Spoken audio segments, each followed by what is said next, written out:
Janine Gutierrez, pinag-uusapan na naman sa social media. Nilabas na nga ang serye ni Janine Gutierrez na usap-usapan last year. Sa wakas, ipalalabas na nga ang Balaraw sa Netflix worldwide ha.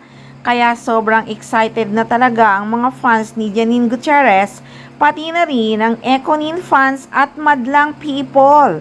Dahil trailer pa lang natulala na ang mga fans at madlang people. Sa September na nga ito i-ere. Medyo matagal pa pero at least pinakita na nga sa SOCMED. Kaya pala talagang sumagot na si Janine Gutierrez sa isang press nung in-interview siya sa ABS-CBN. Sabi ng aktres, sa wakas masasagot na rin kita tungkol dyan. At nag-thank you na rin ang aktres sa patient ng kaniyang mga fans at mga press. I'm excited. I have a series coming out first quarter of next year. So, sa wakas, masasagot na kita tungkol doon. Matagal. I know, you've been keeping Thank you it. for your patience. I know. Akala kasi ng mga fans gagawa talaga siya ng teleserye kasi nga yung Balaraw na yan ay napabalitang pelikula daw yan at sa sinihan ipalalabas. Yung pala, isang teleserye ito at sa Netflix na mapapanood. So, ibig sabihin, movie talaga ang pagtatambalan ni Jericho Rosales at Janine Gutierrez.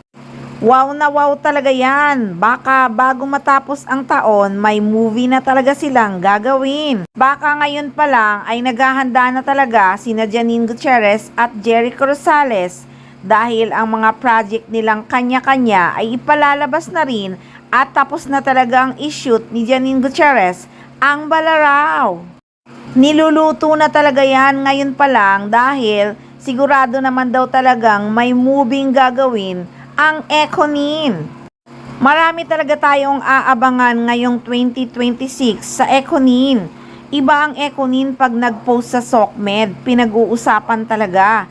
Maingay ang social media pag Econin ang nag-post. Sikat na sikat kasi talaga si Janine Gutierrez at Jericho Rosales.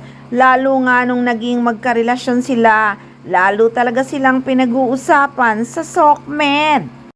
Kaya diba, maraming gumagamit ng mukha at boses ni Janine Gutierrez kasi nga sa sobrang sikat na sikat ang actress. Pero kamakailan ay umalma na nga si Janine dahil lumalala na ang pagkalat ng AI-generated videos at photos na gumagamit ng mukha at photos ng mga artista. Puro fake news naman. At kailan lang din ay nagbabala din siya sa kanyang mga solid fans.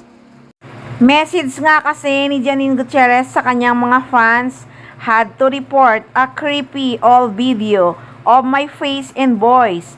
Be vigilant guys and discerning when you watch videos online. Baka fake. Good morning. How are you guys?